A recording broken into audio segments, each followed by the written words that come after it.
welcome back to the Cold Start Corner. I am Eric Matei, joined by Evon Mendrin of Optometry Wealth Advisors, as we're going to bring you episode 3 of this 3-part series we've been doing all around financial planning for your cold start. Evon, hello. Thank you again for joining us on this series. Thanks so much for having me back one more time. Appreciate it. Absolutely. And for those of you that have yet to meet Evon, so Evon is the founder and lead advisor at Optometry Wealth Advisors. He is a CFP as well as a CSLP. And what we're doing here in this series, this 3-part series, it's all about financial planning for your cold start. So if you missed them, episode 1 is all about the early planning stages and feasibility and planning your personal finances, preparing them for your cold start. Episode 2 then jumped into financial planning for your cold start at launch in the early years. And now here we are, episode 3, talking about beyond launch, right? And particularly your practice is up and running, you're a few years in, profits growing. What's next for cash flow? Yeah. This is an exciting time. I mean, this is where you've put in the work and the patience, and now you're starting to see the fruits of that, right? This is where all that opportunity is starting to become realized in your life. And now revenue's growing, profits are growing. And this is a big question that I hear a lot is that, I'm really starting to see cash flow increase. Like, what do I do next with it? What are some decisions that you need to be making with this extra revenue, with this extra cash flow that you're getting from your practice, which is now a successfully growing practice? And one of the first things I'll say that's not really a financial planning specific topic, it's more of a business planning, sort of life planning topic in general, is that like when you've initially gone through this cold start process and maybe you've met with Eric and you've gone through the process with him, one of the first things you're going to think about is like, what is that ideal business, right? Like, what's that ideal scope of care? What is the ideal practice for me? And I just want to say, like, don't lose sight of that. As your business becomes more successful and it's starting to grow, cash flow is growing, don't lose sight of that initial ideal vision for your practice.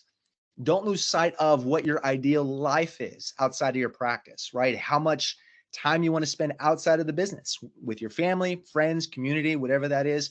How much time do you want to spend working with patients? How much time do you want to spend doing leadership activities? Are you intentionally going to be a solo OD practice? Are you intentionally going to be a bit of a larger entity, maybe associates coming on, making yourself operationally irrelevant?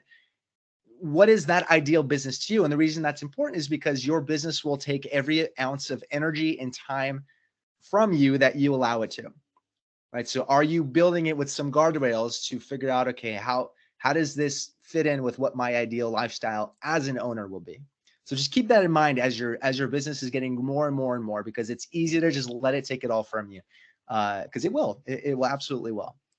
So that's the first thing I'll say, not necessarily from a financial planning standpoint, from really just a general business and life planning. And another thing that's going to follow is really intentional business decisions as a part of that. Like we mentioned, what type of business, what size of business will you be bringing in associates?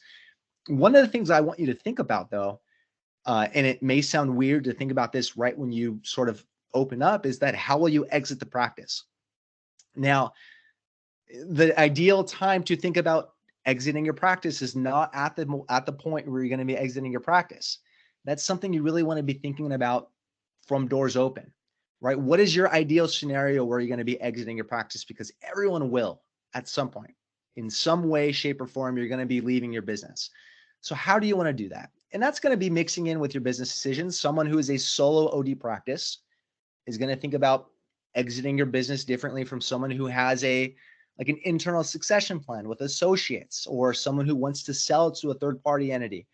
So think carefully about that, because that will inform some of the business decisions you make. And that's also going to inform how you use the cash flow from the business to invest outside of the business and in the business. So that exit thinking, and I know, Eric, you doing a really awesome video series with Adam Schmela all about planning to and through practice transitions. So for the listener, I'll stop there and I'll just let you go watch that video series, but just have that in your mind as you're growing the business. One thing to keep in mind as your business grows is just remember, what is the journey of cash flow through your business, right? So it's collected revenue is where it starts. You're going to see cash flow come in through collected revenue.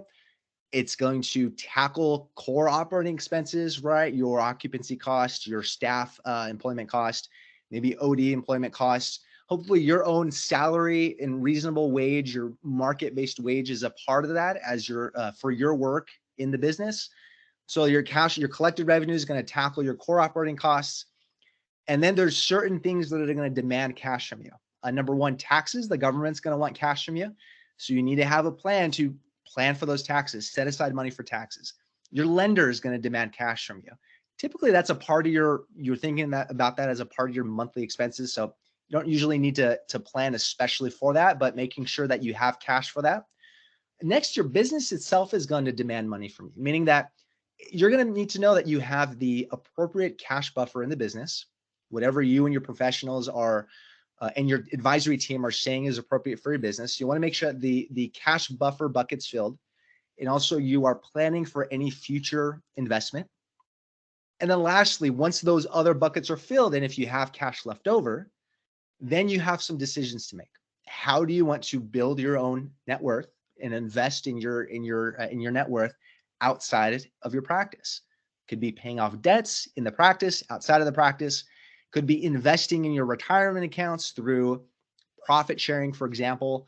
It could be distributing out of the practice into your household for taxable investment accounts or in some other investment in your life, or really just investing in your family, in your lifestyle, in your community. So once you've tackled all that, now you have some decisions to make. And one thing I'll say is, as you think about cash flow, is that the formula for building wealth for a practice owner does not need to be complicated. It doesn't need to be. It can be as simple as building a healthy, ideal practice, using that cash flow to reinvest first into the practice, then using that cash flow to reinvest in yourself as a professional, as a leader, as a business owner, conferences, classes, whatever that may be. Then you can use extra cash flow to tackle some of those really basic tools at your disposal as a business owner. 401k plans.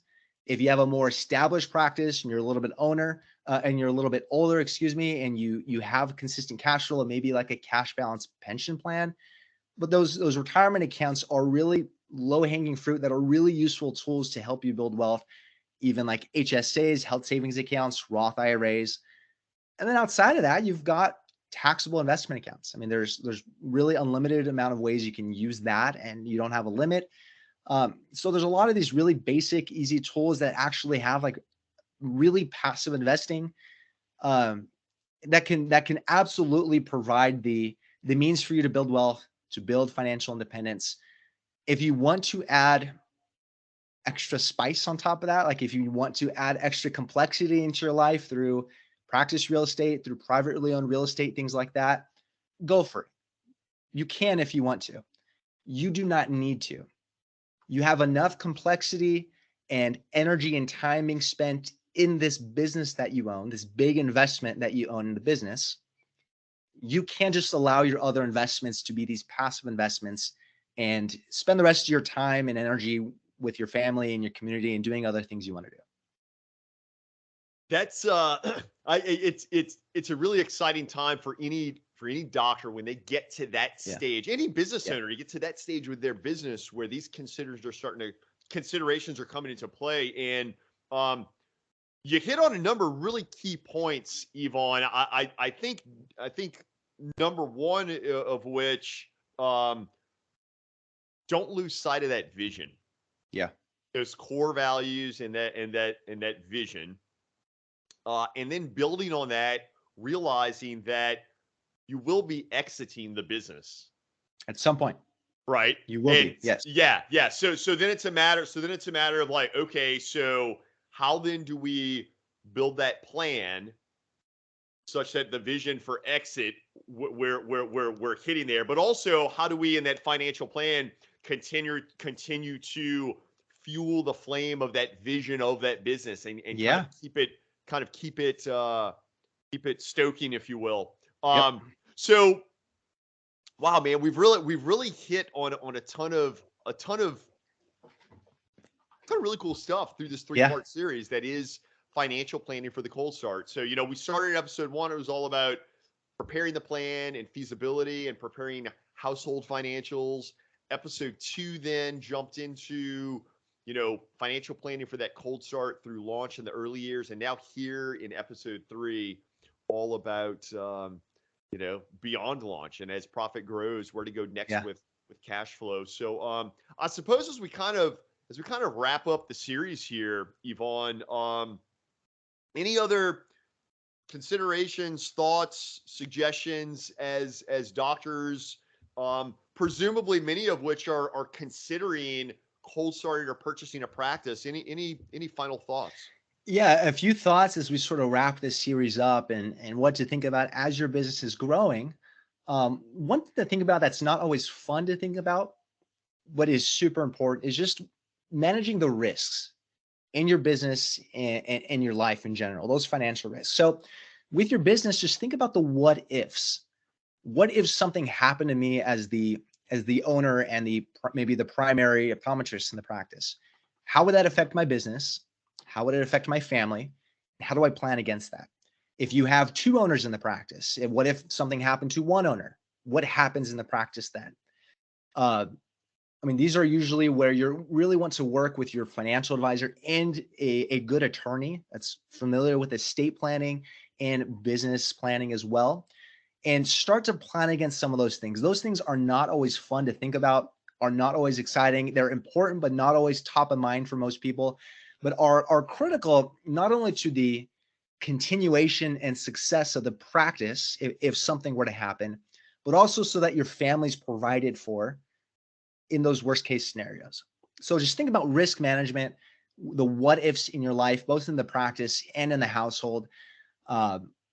One other thing I'll mention is that, think about not just like we talked a lot about building wealth for long-term financial independence. Okay, but keep in mind those shorter term things you want to plan for too. Sure. Getting married, kids, what are the things you want to spend time and money on with the kids? Marriage for the kids, at some point, that's something people need to plan for as well. College costs, houses, whether you want to buy new houses, like think about those other shorter term things. There is a balance between short-term goals and long-term goals, and you want to keep careful attention to those. One of the things I like to track, as you go is health of cash flow and health of net worth. And I'll just say briefly, and maybe if someone has questions about this, they can reach out to me. But look at, in terms of your net worth, look at how much of your net worth is tied up in the business, is tied up in retirement assets, is tied up in liquid stuff that you have access to, and is tied up in things like real estate equity.